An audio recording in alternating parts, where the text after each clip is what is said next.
Hello and welcome back to chapter 3, lecture number 7.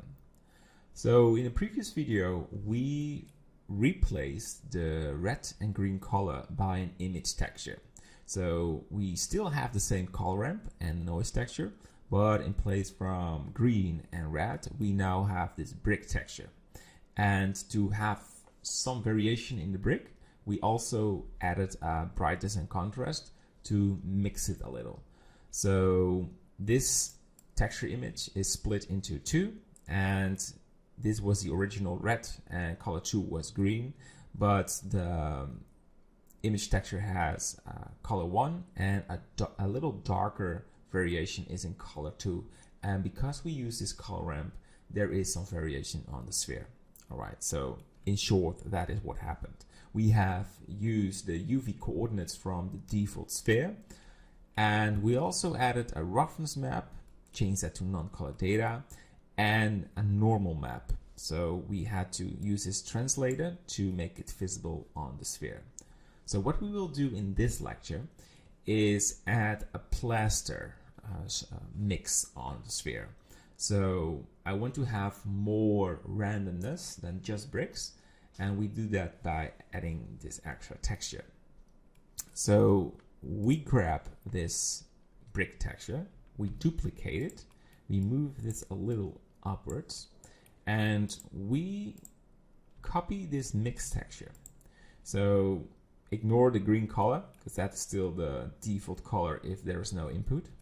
And we focus on this texture, and we click on this folder, and we're going to use rough plaster.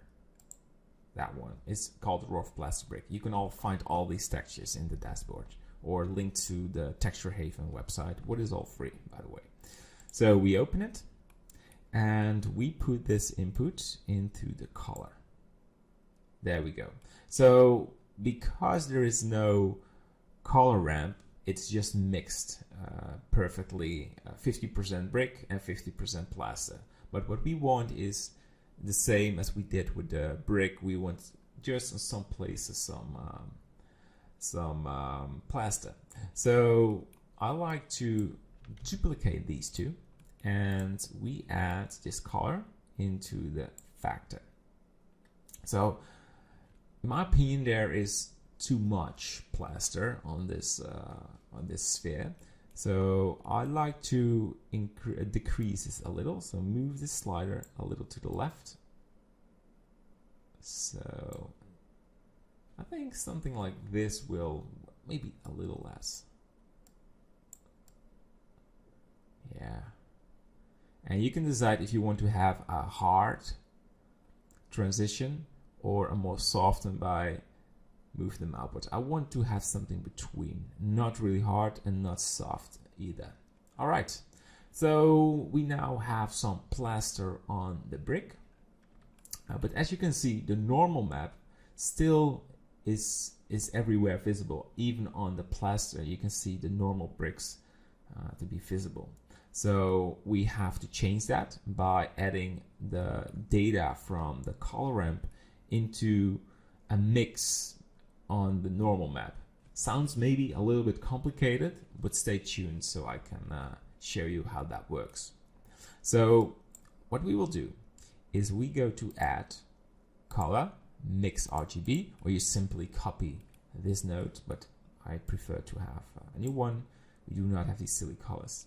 So we have the castle brick 07.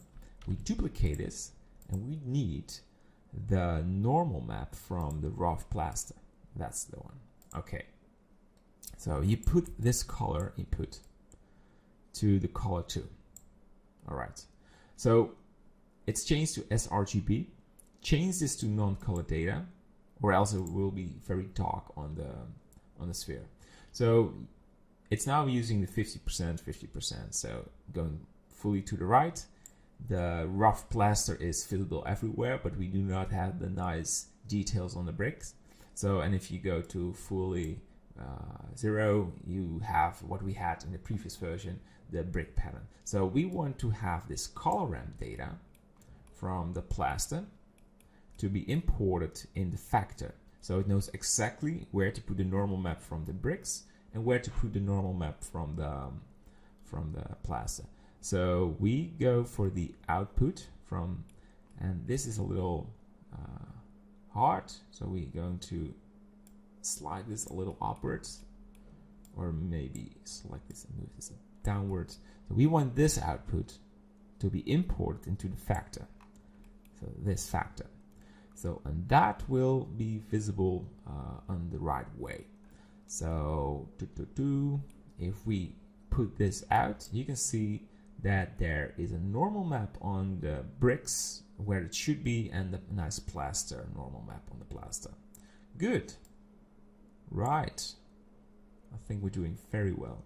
So always check if it's a non-color data, and check if you selected the right image texture, the normal map. Sometimes you forget to change the normal map and your sphere looks a little weird. Always check your images. It happens to me as well, so it's not strange. So you can see we building this node tree, and it's still getting a little bit